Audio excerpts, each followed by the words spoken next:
Ugh, my head. It felt like someone had used it as a punching bag. I groaned, pushing myself up, the cold, gritty pavement digging into my palms. Where? I blinked, trying to focus, trying to make sense of the everything. Smoke. The air was thick with it, acrid and choking. Sirens wailed in the distance, a mournful, drawn-out cry that seemed to echo the ache in my bones. Fire. I could see the flickering orange glow in the distance, licking at the edges of broken buildings, casting long, dancing shadows that seemed to mock me. This was familiar. Too familiar. Like a nightmare I'd lived 1,000 times. Or maybe I had. I looked around, taking in the devastation. Buildings reduced to rubble, twisted metal, the ghostly outlines of what used to be streets. It was a war zone. A wasteland. And it was home again? Then I saw her, Sophia. She was kneeling beside me, her hands trembling, her face pale, streaked with soot and tears. Her eyes, they were filled with a desperation that mirrored my own. But there was something else there too. Guilt? Regret? Or maybe just fear. "Ethan," she whispered, her voice cracking. "Ethan, please, I need to fix this." "Fix what, Sophia?" I asked, my voice hoarse, my throat dry. This mess?" She nodded, her eyes pleading. "Everything. I can't lose him again." Him. Lucas, her ex, the reason for all of this, all this chaos. A wave of exhaustion washed over me, a weariness that went beyond physical pain. It was a soul-deep weariness, the kind that comes from reliving the same nightmare over and over again. "Don't," I said, my voice barely a whisper. "Please, Sophia, just don't." She reached for me, her touch frantic, desperate. "Ethan, you don't understand. I have to. I can save him. I can fix it. Just one more time. One more time." The words echoed in my head, a cruel reminder of the endless cycles, the endless resets, the endless pain. 999 times. 999 times she'd said those words. 999 times she'd rewound time, trying to save him. And every single time, he died. And every single time, I woke up here, in this hellhole, this reset. "Sophia," I said, my voice stronger now, a flicker of something, anger, resignation, in my tone. "Stop, just stop." She shook her head, tears streaming down her face. "No, Ethan, I can't, I have to. He's everything." Everything. Right? And what was I? Collateral damage? An afterthought? Just another casualty in her endless quest to save her lost love? "No," I said, my voice firm now, unwavering. "No more. I'm done." She stared at me, her eyes wide with disbelief. "Done? What do you mean, done? I have to reset, Ethan. I have to. Please, just, one more time." "No," I repeated, my voice cold, hard. "No more resets, Sophia. This is it." The realization dawned on me, slowly, painfully, but undeniably. This wasn't just another reset. This was different. This was the end. The end of the cycles. The end of the pain. The end of everything. And as I looked at Sophia, her face etched with desperation, her eyes pleading for one more chance, I knew. This time the case was different. This time it was final. Okay, so imagine this. A whirlwind of memories flashing before my eyes, fragments of 1,000 lives, 1,000 deaths, 1,000 resets. Timeline 17. Rain. Slick streets reflecting the neon lights of the city. Lucas laughing, running across the road, a bottle of champagne in his hand. A screech of tires, a blinding flash of headlights, the sickening thud of impact.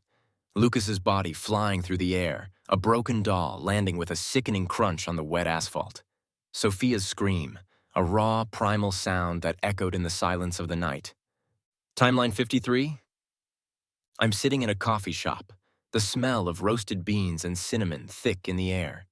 A woman walks in, her hair a fiery red, her eyes a startling green. She smiles at me, a familiar smile, A smile I've seen before. Ethan? She asks, her voice hesitant. Is that you? I stare at her, a strange sense of recognition washing over me, a feeling of déjà vu, but I don't know her. Or do I? Timeline 142. A candlelit dinner, soft music playing in the background. Lucas, raising his glass. A toast to love, happiness, a second chance? He takes a sip, his face contorting in pain, his eyes widening in horror. He clutches his throat, gasping for air, his body convulsing. Sophia screams, her voice a mixture of panic and despair. No, not again? Timeline 280 freaking 7. I'm walking down a crowded street, the noise and bustle of the city overwhelming. Suddenly, a memory flashes before my eyes, a vivid, terrifying memory of drowning. The cold, dark water closing over my head, the desperate struggle for air, the nothingness. I stumble, gasping for breath, my heart pounding in my chest. But I've never drowned. Have I? Timeline 415, please let this end. A raging torrent of water sweeping through the city, engulfing everything in its path. Lucas, trapped in his apartment, the water rising, his face pale with fear.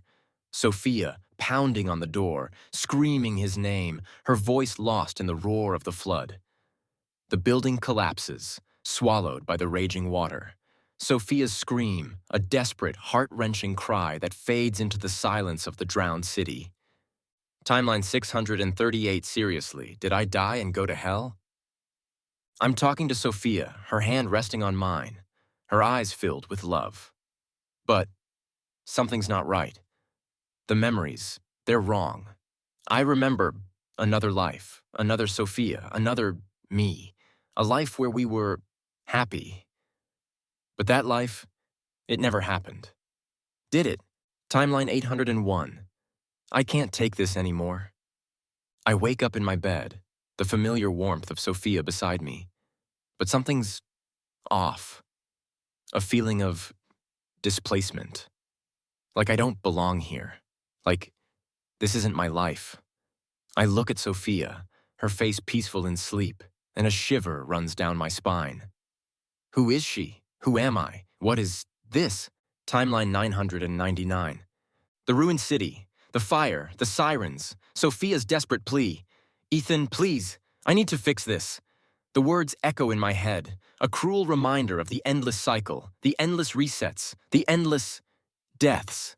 Lucas's deaths, my deaths, our deaths. 1,000 deaths, 1,000 lives, 1,000 resets. And still, it continues. The memories swirl, a chaotic kaleidoscope of pain, loss, and confusion. 1,000 lives, 1,000 deaths, 1,000 resets. And I'm trapped in this endless cycle, this prison of her making, and I don't know how to escape.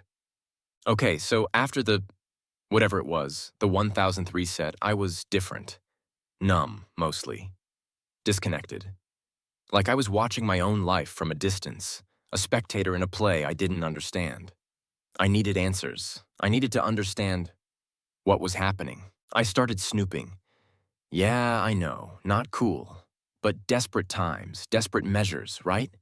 I went through Sophia's things, her drawers, her closet, her everything.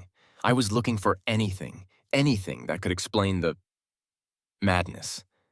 And then I found it. A notebook. A small, leather-bound notebook, tucked away in the back of her closet, hidden beneath a pile of Lucas's old clothes. Seriously? She kept his clothes? Creepy. I opened it, and my blood ran cold. It was a diary, a log, a record. 999 entries, 999 timelines, each entry detailing a different version of everything. It was all there, laid bare, in her meticulous, almost clinical handwriting. The resets, the loops, the deaths, Lucas's deaths, my deaths, our deaths. The entries were short, concise, almost detached, like she was describing experiments, not lives. Entry 47. Lucas hit by a bus, Tragic, reset initiated. Entry 123. Lucas poisoned. Suspect food contamination. Unfortunate. Reset initiated. Entry 256. Lucas drowns in flash flood. Unforeseen circumstances. Reset initiated. It was like reading a scientific report on human suffering. And the worst part? I was barely mentioned. In some entries, I wasn't there at all. Sophia hadn't even met me. I was irrelevant. A non-factor. Entry 389. Timeline diverges. Ethan never enters the picture. Lucas survives initial incident but dies later of unrelated illness. Acceptable outcome. Reset initiated. Acceptable outcome? Seriously? She was playing God, deciding who lived, who died, who mattered, and I was just a variable, a disposable pawn in her twisted game. And when I was mentioned, it was chilling. Entry 512. Ethan attempts to intervene, becomes collateral damage, crushed by falling debris. Lucas survives. Acceptable loss. Reset initiated. Acceptable loss? I was collateral damage, a sacrifice? In her quest to save Lucas, she'd killed me multiple times, and it was acceptable? Entry 743. Ethan becomes aware of the resets. Emotional distress, unstable, poses a threat. Eliminated. Lucas survives. Optimal outcome. Reset initiated. Eliminated? She'd killed me? Because I knew too much? Because I was a threat? The coldness of the words, the detachment, it was horrifying. I flipped through the pages, my hands shaking, my stomach churning. Each entry a new revelation, a new betrayal, a new pain. I was nothing to her, just a tool, a means to an end. And that end was always Lucas. The notebook was a window into her soul, a glimpse into the twisted logic of her obsession. And as I read, I felt a sense of emptiness, a hollow ache in my chest. She'd never loved me, not really. I was just there, a convenient distraction, a placeholder, while she chased the ghost of her past. And now? Now I knew the truth, the ugly, brutal, devastating truth. And I knew. I couldn't go back. Not to her. Not to that. I was done. Done with the lies. Done with the manipulation. Done with her. But what I was going to do about it, that I didn't know yet. But I knew one thing. This had to stop. The notebook lay open on the table between us, the pages filled with Sophia's neat, precise handwriting. A testament to her obsession, her madness. I watched her, my expression carefully neutral, waiting for her to speak. No accusations, no drama, just questions. Sophia, I began, my voice quiet, steady. What is this? She glanced at the notebook, then back at me, her eyes filled with a mixture of fear and defiance.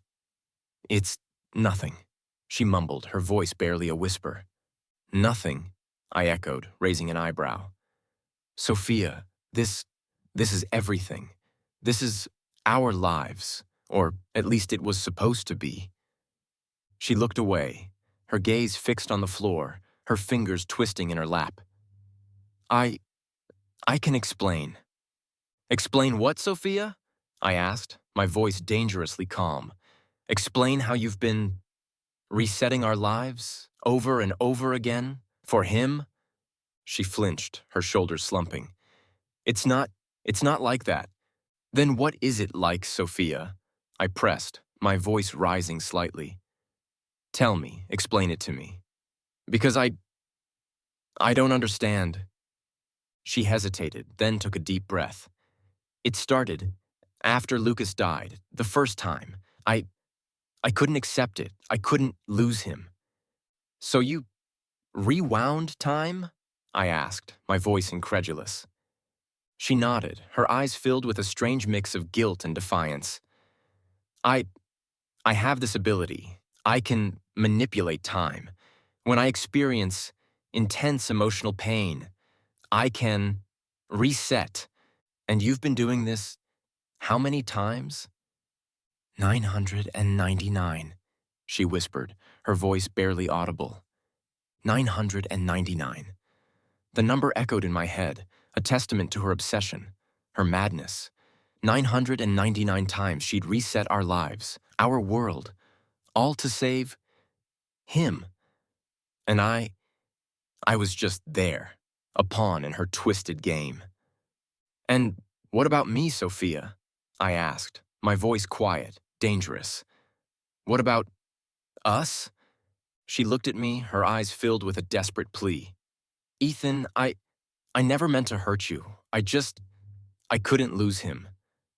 So I was expendable? I asked, my voice flat, emotionless. She flinched, her lower lip trembling. No, no, of course not. You matter to me. You do. Do I, Sophia? I asked, my voice laced with a bitter irony. Because according to your notebook, I was collateral damage, an acceptable loss, a threat. The words hung in the air, heavy with unspoken accusations, with a betrayal that went beyond words. She looked away, her gaze fixed on the floor, her silence a deafening admission of guilt. Sophia, I said, my voice quiet, chilling, you never loved me, did you? She shook her head, tears welling up in her eyes. No, she whispered, her voice barely audible. I loved him. I always have. And in that moment, I understood the truth, the ugly, brutal, devastating truth. She'd never loved me. Not really. I was just there, a convenient distraction, a placeholder, while she chased the ghost of her past. But it doesn't matter, she continued. This timeline will reset, and you'll forget all about it.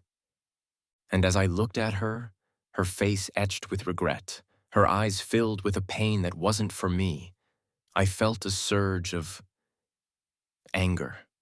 Not the explosive, fiery kind, but a quiet, cold anger. The kind that burns slow and deep, the kind that consumes you, because I'd been betrayed, used, discarded, and I wouldn't forget it. Okay, so here's the thing about Sophia's resets. They didn't just disappear, like poof, gone, erased from existence. No, they were still out there, somewhere. Echoes of what might have been, ghosts of lives unlived. And in those abandoned timelines, there were other Ethans. Imagine this. Timeline 118, I'm a successful architect, married to a beautiful woman, with 2 kids and a dog named Sparky. We're happy, truly happy.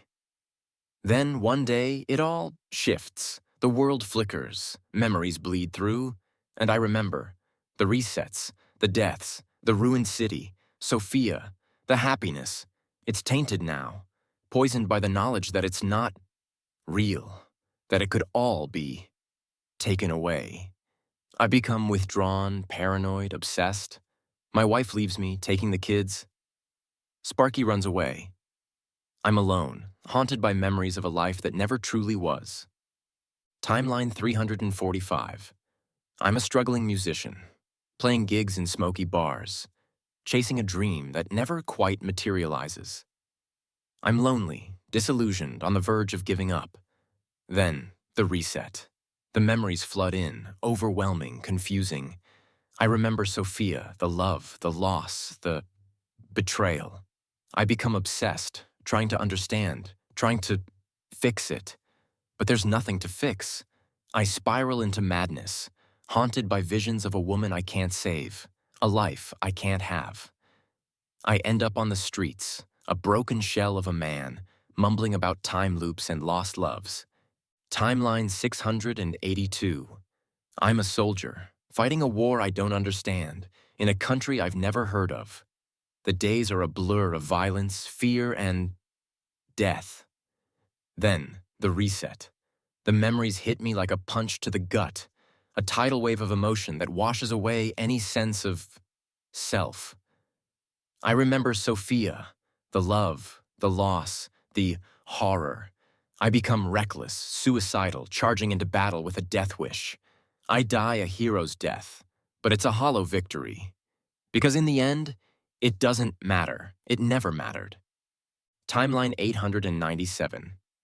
I'm a doctor, working in a busy ER, saving lives, patching up broken bodies. I'm dedicated, compassionate, fulfilled.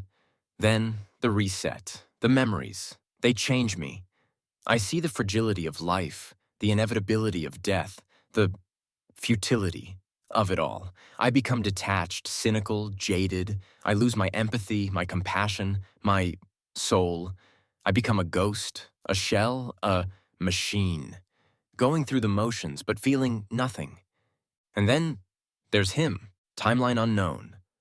I don't know his number. He doesn't know it either. He's been through countless resets, countless deaths, countless betrayals. He's seen the worst of Sophia, the obsession, the madness, the cruelty. He's seen the best of her too, the love, the compassion, the desperation.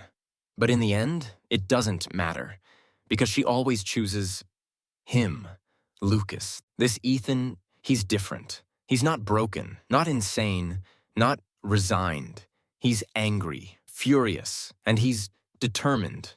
Determined to break the cycle, to stop the resets, to end it. He's spent countless lifetimes studying Sophia, her ability, her weakness. He's learned how the resets work, how the timelines connect, how to manipulate them. And now he's ready. He's found a way to break through, to cross over, to enter another timeline. And he's chosen this one, the 1000th reset, the final reset. He's here to stop her, to stop the cycle, to stop the pain, to free us all. And as he merges with his counterpart, his consciousness blending with mine, I feel a surge of hope, a flicker of defiance. Because this time, things will be different. Okay, so picture this. Me, but not me. This is alternate Ethan.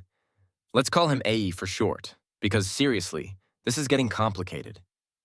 AE has lived through, well, let's just say a lot of resets, more than I can even fathom. He's seen it all. Lucas dying in a million different ways, Sophia's desperation, the ruined cities, the everything. And he's had enough. He wasn't always like this. At first, he was just me, confused, disoriented, trying to make sense of the flashes of memories, the déjà vu, the wrongness. He'd wake up in different lives, different situations, different everything. And he'd try to piece it together, try to understand what was happening. Then he started noticing patterns, the way Lucas always died, no matter what Sophia did, the way the world would reset afterward, the way he would change, subtly at first, then more drastically, his memory shifting, his personality altering. He was becoming someone else, someone less. He started keeping a record, a journal of his own, not like Sophia's detached logs, but personal, emotional entries. He wrote about the confusion, the fear, the loss of his life, his identity, his everything. He researched time travel, quantum physics, anything that could explain what was happening. He devoured books, scoured the internet, talked to anyone who would listen. Most people thought he was crazy. He probably was, a little. Living through countless resets will do that to a guy, but he kept digging, kept searching, kept remembering the other timelines, the other lives, the other him. And he started to realize Sophia wasn't in control. Not really. She was just reacting. A pawn in a game she didn't understand. He theorized that the resets weren't about her power, but about his subconscious, his connection to something that allowed the timelines to shift. He didn't know how, didn't know why, but he knew it was him. And that gave him power. Power he didn't understand, but power nonetheless. He started experimenting, trying to control the resets, trying to break free. It was a long, frustrating process, filled with setbacks, dead ends, and more deaths. His deaths, Lucas's deaths, countless deaths. But he learned. He adapted. He figured out how to influence the resets. Not control them, not yet, but influence them.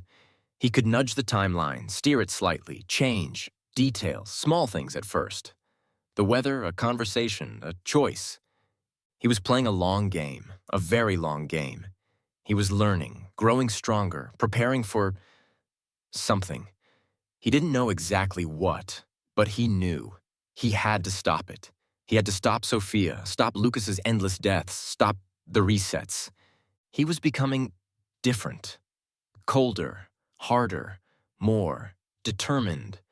The other Ethans, the broken ones, the insane ones, they were echoes of what he could have become. But he wouldn't let that happen. He wouldn't let Sophia win. He wouldn't let the cycle continue. He was going to break free.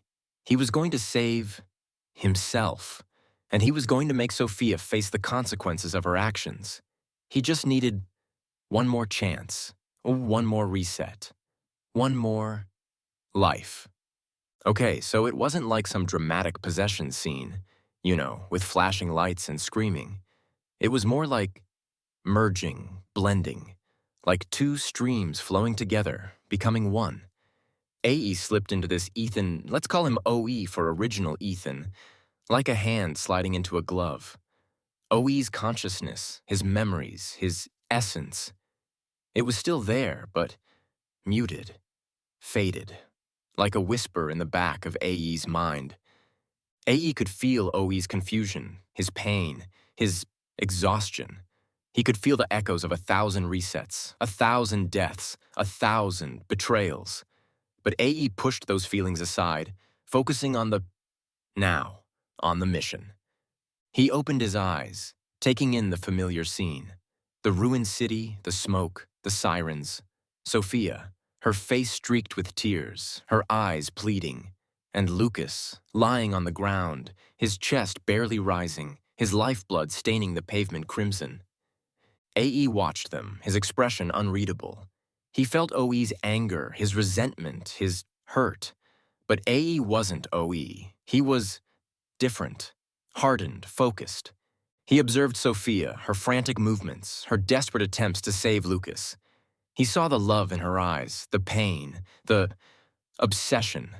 But he also saw the selfishness, the disregard for everyone else, for him. He looked at Lucas, his face pale, his breathing shallow. He felt a flicker of something. Pity? Maybe. But mostly indifference. Lucas was just a symbol. A representation of Sophia's obsession, her madness. AE knew what he had to do. He had to stop her. Stop the resets, stop the cycle, stop the pain. He had to break free. For himself. For OE. For all the other Ethans trapped in Sophia's twisted game. He reached out, his hand hovering over Sophia's.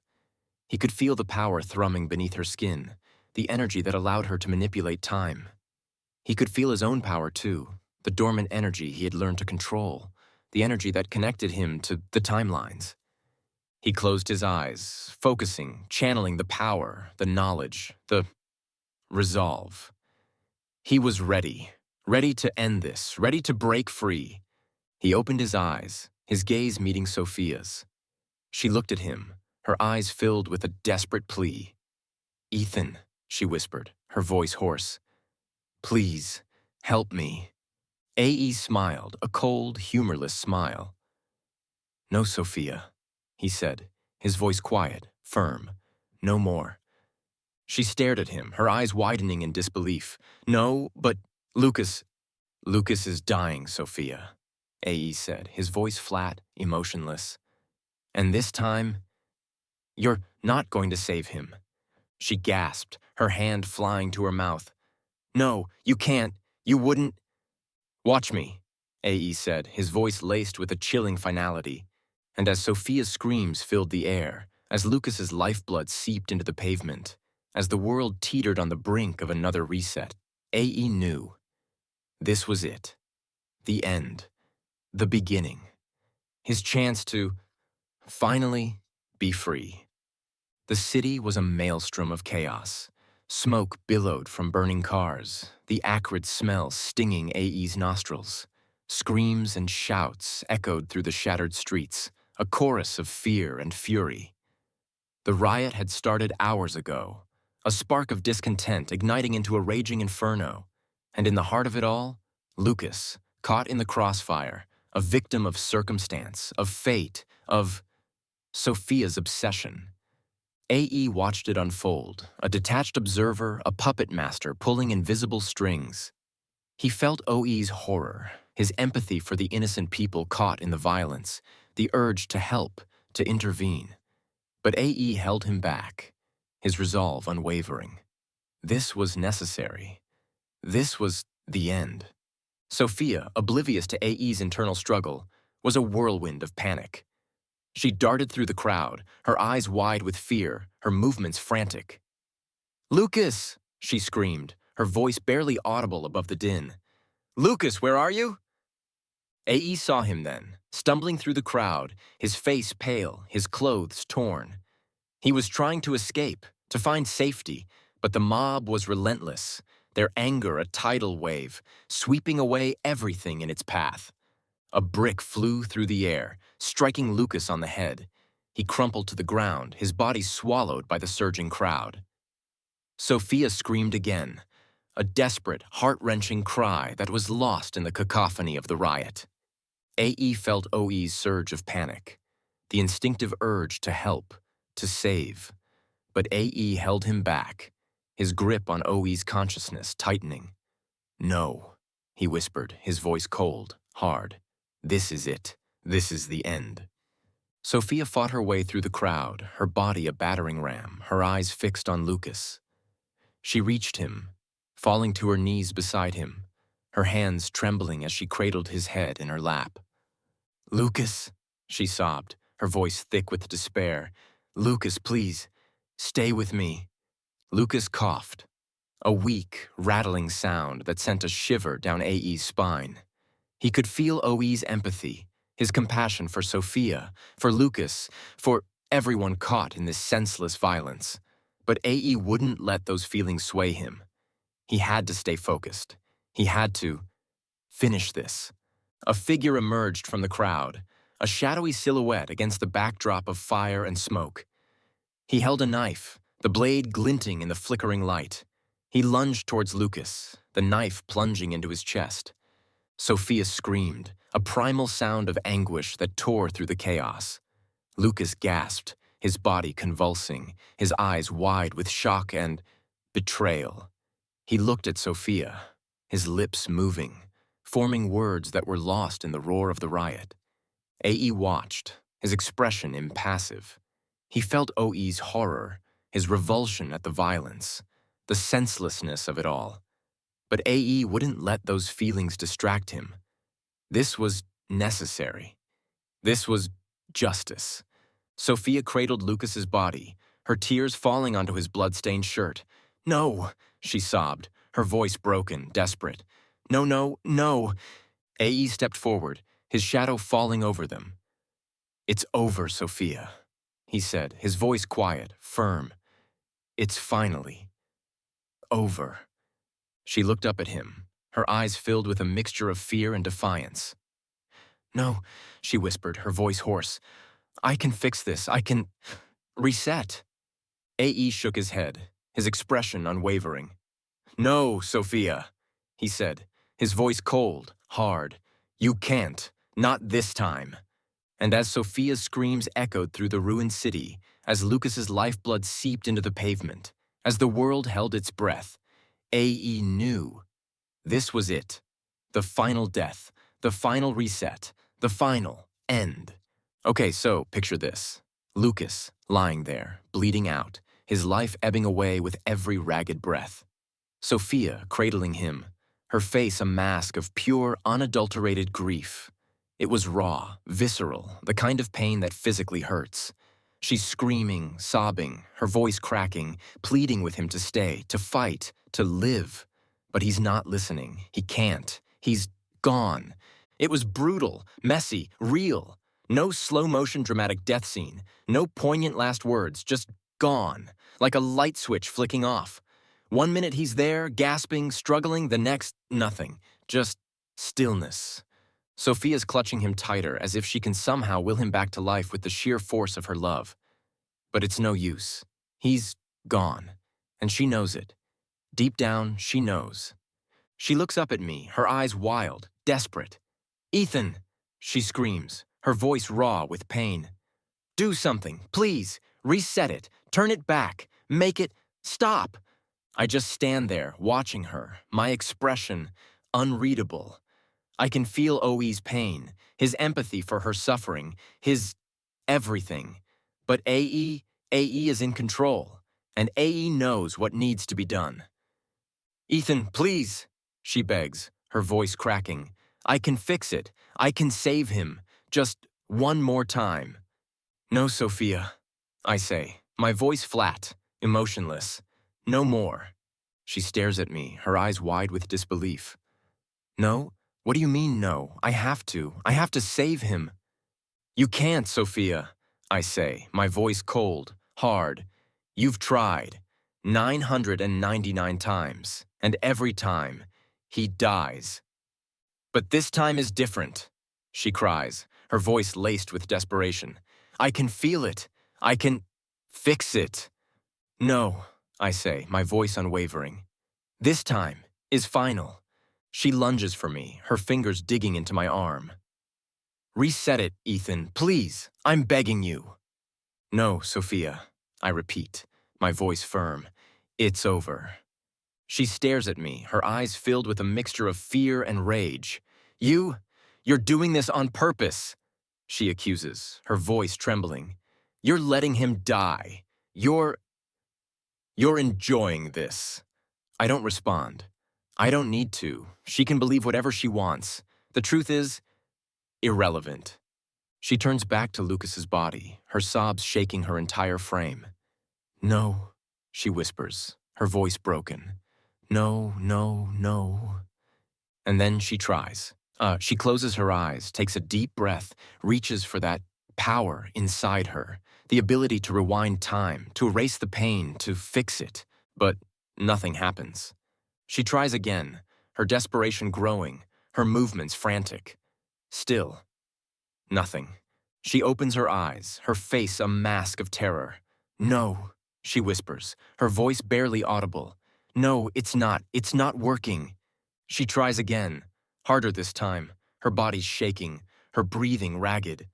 But the power, it's gone. It's empty. She stares at her hands, her eyes wide with disbelief. "No," she sobs, her voice filled with a despair that echoes through the ruined city. "No, it can't be." She looks at me, her eyes pleading, searching for some explanation, some hope. "It's over, Sophia," I say, my voice quiet, final. It's finally over. And as she stares at Lucas's lifeless body, as the reality of his death sinks in, as the weight of her actions crushes her, I know. This is it, the end of the cycle, the end of the resets, the end of everything. Sophia's cries echoed through the desolate streets, a raw, primal sound of grief and despair. AE watched her, his expression impassive, his resolve unwavering. He could feel OE's sorrow, his empathy for Sophia's pain. But AE pushed those feelings aside. It was time for the truth. "Why?" Sophia choked out, her voice hoarse, her eyes filled with a desperate plea. "Why isn't it working? Why can't I reset?" AE stepped closer, his shadow falling over her. "Because it's over, Sophia," he said, his voice quiet, firm. "It's finally over."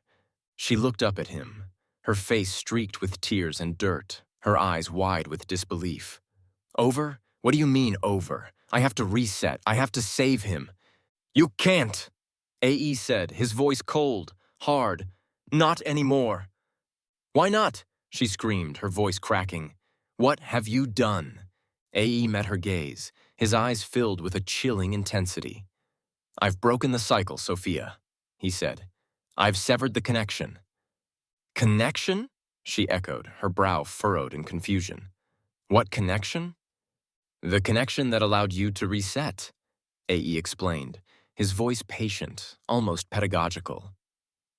The connection that allowed you to manipulate time, to play God with our lives. Sophia stared at him, her eyes widening with horror. What? What are you talking about? It wasn't you, Sophia, AE said, his voice soft, almost gentle. It was never you. It was me. You? She gasped, her voice barely a whisper. AE nodded. I was the key, Sophia. The linchpin, the anchor, my subconscious, my essence. It was what allowed the resets to happen. You were just the trigger. Sophia shook her head, her eyes filled with a desperate denial. No, that's not possible. It was me. I was the one who… You were the one who experienced the pain, Sophia, AE interrupted, his voice firm. But I was the one who allowed it to happen. I was the one who enabled you. He paused, letting the words sink in. Sophia stared at him, her face pale, her lips trembling. She was starting to understand. But why? She whispered, her voice broken. Why would you let me do this? Why would you let me hurt you, hurt everyone? AE met her gaze, his eyes filled with a mixture of pity and contempt. Because I loved you, Sophia, he said, his voice soft, sad. And I was weak. He stepped closer, his voice dropping to a conspiratorial whisper. But not anymore. I'm not weak anymore. I'm free. Sophia recoiled, her eyes filled with a dawning horror. Free? She echoed, her voice barely audible. AE nodded. Free from you, Sophia. Free from your obsession, your madness, your control. He turned away, his gaze sweeping over the ruined city, the smoldering wreckage of 1,000 timelines. This is your world now, Sophia, he said, his voice cold, hard. This is your reality, and you're going to have to live with it. Alone. He started to walk away, his footsteps echoing in the silence of the ruined city. No! Sophia screamed, her voice raw with desperation. No, Ethan, don't leave me. Don't leave me alone. But AE didn't look back. He kept walking, his shoulders squared, his resolve unwavering. He was free. Finally. Free. Sophia, left alone in the ruined city, the weight of her actions crashing down on her like a ton of bricks. Lucas is gone. Really gone. No reset button, no second chances, no him. It's like a part of her has been ripped away, leaving a gaping hole, a raw, bleeding wound that refuses to heal. She starts small, clinging to the hope that there's a way, any way, to bring him back. She scavenges through the rubble, searching for anything. A scrap of paper, a discarded book, anything that could offer a clue, a solution, a miracle. She becomes obsessed with the idea of time travel, poring over dusty textbooks, scouring the internet for any mention of temporal manipulation, quantum physics, anything that could offer a glimmer of possibility. She talks to herself, muttering equations, theories, half-formed ideas, her words a frantic, desperate prayer. She sets up a makeshift lab in a deserted building surrounded by broken equipment, scavenged parts, anything she can find. She conducts experiments, bizarre, desperate attempts to recreate the conditions that allowed her to reset time. She mixes chemicals, tinkers with wires, whispers incantations she doesn't understand, her actions fueled by a desperate hope that borders on madness. Days turn into weeks, weeks into months. The city becomes her prison, her laboratory, her tomb. She barely eats, barely sleeps, her focus laser sharp, her determination unwavering. She's a woman possessed, driven by a single all-consuming goal: to bring Lucas back. But the more she tries, the more she fails. The power is gone. It's like a muscle that's atrophied, a connection that's been severed.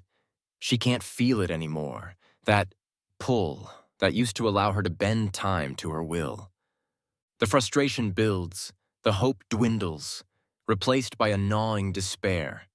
She screams, throws things, lashes out at the empty room, her anger a desperate attempt to mask the pain, the emptiness, the loss. She starts seeing Lucas everywhere, in the shadows, in the flickering lights, in the faces of strangers. She hears his voice, whispers on the wind, echoes of laughter, of love, of everything she's lost.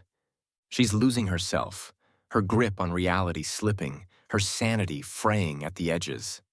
She's trapped in a prison of her own making, a prison of grief, regret, and obsession. And there's no escape.